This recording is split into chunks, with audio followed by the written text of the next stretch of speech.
if you're hit by this hurricane and you're needing assistance from your government, from the federal government, well, I got news for you. You are in for a treat because they're going to give you a whopping $750. This is no joke. So this was in the news, and I was like, oh my gosh, this is the absolute punch in the stomach, punch in the gut like you wouldn't believe. You'd rather not give me anything than $750. So let's watch this video, and then I'm going to talk about it. The federal relief and assistance that we have been providing has included FEMA providing $750 for folks who need immediate needs being met. The stimulus checks 2 years ago were bigger than this. But let's look at FEMA. FEMA is the natural disaster helper organization by the government. And something they're doing is they're running low on funds. Check this out. They do not have enough funds to cover this. So let's look at the bigger problem.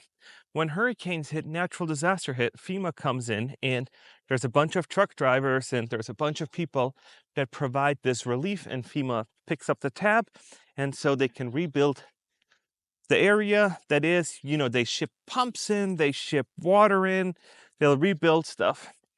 And I've been looking online to see how you can avoid that and how you can actually prepare and how the states can do better to help these people in needs.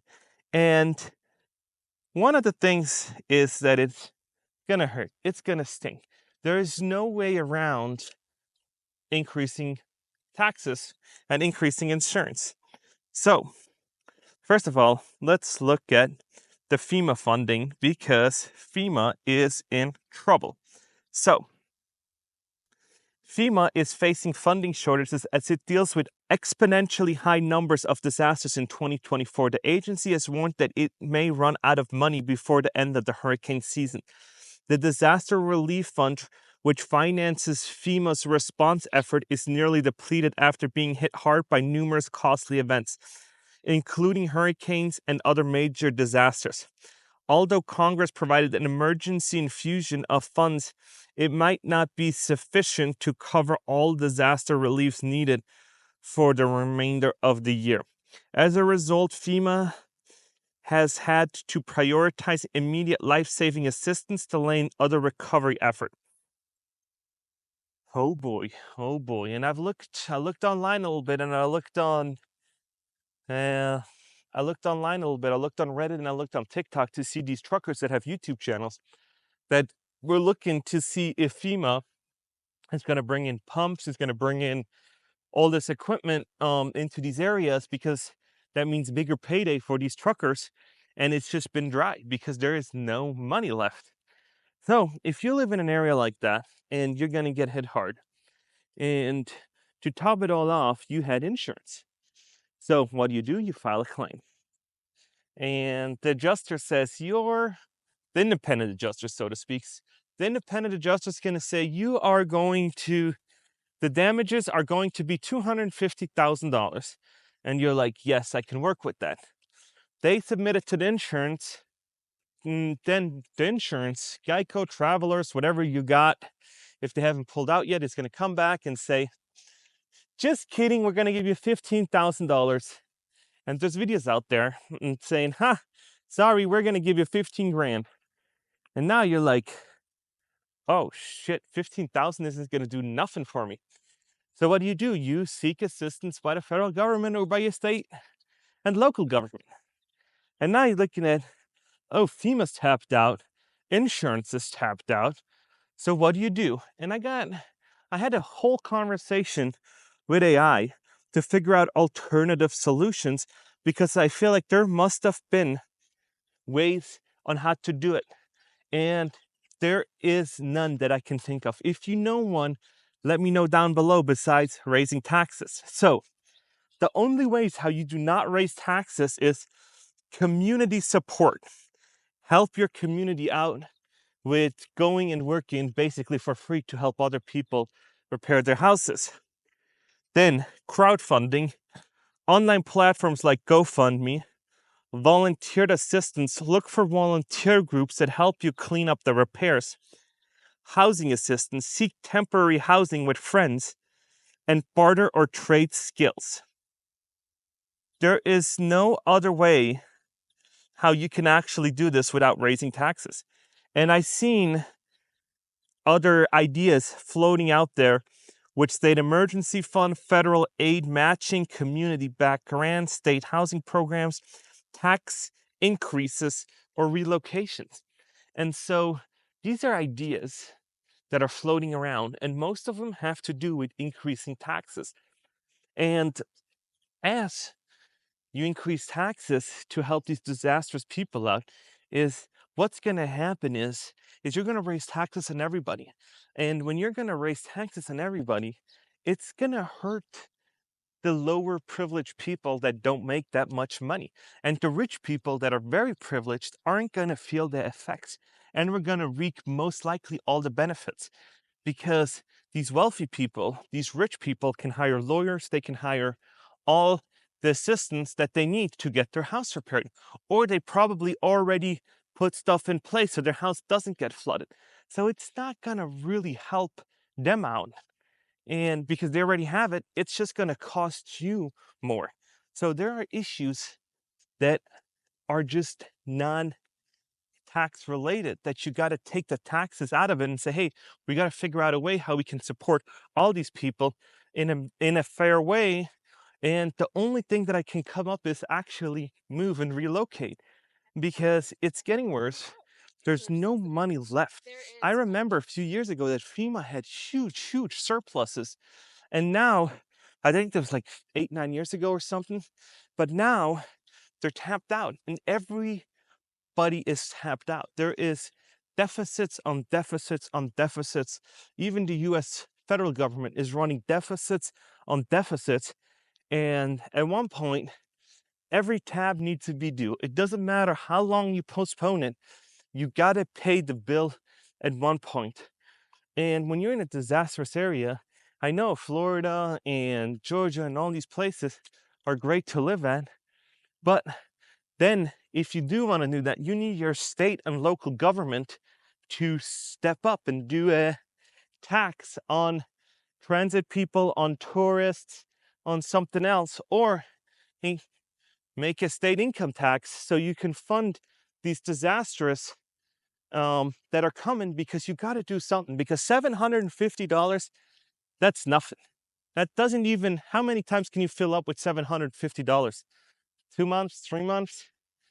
That's it. No contractor is going to say, I'm going to repair the drywall for $750. They're going to help you do something for $750. I think if you want to rent some fans at Home Depot, 4 or 5 of them, it's going to cost you $750 in today's prices. But if they have no money, what are you going to do? There is nothing you can do when you have no money. And another huge problem is that the wages aren't as high as they are in California, West Coast, or New York, where you can say, I'm just gonna pay for it. And so here are some of the ideas that AI had to do that you can do on your own. What you can do is you can get a home equity line of credit. So you can take up money out of your own house and pay for it yourself. What they also said is they can take small interest rate loans from agencies to bridge the gap. So now you got to pay to repair the house that you've actually had insurance on. And this is the same thing with car insurance. And I'm like, how does car insurance come into this? Well, there's something called uninsured motorists. And if you live in a state that has a high numbers of uninsured motorists, like Nevada, Las Vegas, is that I pay almost half of my premium that I pay on a 6-month basis is for uninsured motorists. But it is legal to not have car insurance. So now you're paying for it and you're doing all that, and you're like, hey, just the name of the game, right? But for these people that need a place to live and bought their house and are kind of house poor, they got their dream and they got insurance, and it's just enough for them to be like, ah, I'm a homeowner, I love it. And then disaster strikes, and you're like, oh shit. Now, like, what do I do? Well, you could take out a home equity line of credit. And now you're like, well, my home needs to appraise. Nobody is going to give you a loan on a home equity line of credit for repairs if the value of your home isn't there. If you got your house paid off, you're probably fine. You don't need that. But if you purchased it 2, 3 years ago and you're like, let me just do that, and you had a 20% down payment, what a lot of people don't have, and you're going to be in trouble because how are you going to pay for it? Because the bank's going to look at it and say, it just doesn't make financial sense for us to do that. And now you're like, why would it be? Because the bank is a business too. And now you're like, oh man. And what is that going to do to the common folks, the people that can't do it? Then you just got to move. And there's no other way of saying it that at one point it gets too expensive to keep going. And at one point, you're just going to throw good money after a bad deal. And how many times or how long can you throw good money after a bad deal? At one point, you're just going to say, you know what? I just got to do it and I just got to leave. I just got to do it now because I might last another 2 years, 3 years, but it's constantly going to be omnipresent, and it's just going to constantly be in the back of my head that this is going to be a disaster and it's going to cost me big time. And now I'm just like, man, there needs to be some sort of way where it is fair for everybody. Because the thing with insurance is, yeah, they insurance company also have other insurance company insuring them, but insurance company insuring other insurance companies have big lawyers, and big lawyers write contracts in their favor. So now you're like, oh, what does that do? That means they need to spread the risk across the United States. And you're absolutely right. Some people said in the comments that you gotta pencil your insurance policy to where you're at. And when State Farm and all these other ones pull out, they're saying it's just not lucrative enough for us to do this. Because why? I'm going to tell you exactly why. Because it is not coming out of their profits. Whatever is happening in your state with your disaster, I'll bet you they're not going to take a hit on their profits.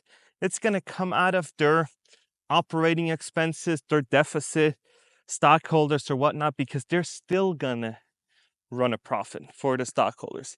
They're not gonna let the stock tank because they're gonna be like, hey, we're not doing so well. So they're gonna either pull out, not write new policies, and if they're gonna rewrite you a policy, you better have a lawyer look it over, because man, they're gonna come and find everything under the sun to not pay. And if there isn't a disaster, you better hire a lawyer and file a claim with a lawyer, because they're gonna come and find everything. This wasn't right, this wasn't right, this wasn't right. And so we're not gonna pay. And it's funny that I haven't seen that a disaster hits, an insurance company's gonna send you an invoice and saying, hey, you're gonna cost me so much in labor with the underwriter and on the phone call. So we're going to first send you an invoice to see if you're even eligible. And you're going to pay a $3,000 invoice first before we even going to start processing your application. So it's just a matter of time till they start doing that. But $750, that's nothing. That is nothing. And you should say, let me get it in quarters so I can toss it at them. You should say, let me get it in quarters or silver dollars because those hurt a little bit more so I can throw them at them. And it's just like, man, where did we come from? Where did we end up here? Where did we end up where these disasters and everybody's saying we have no money?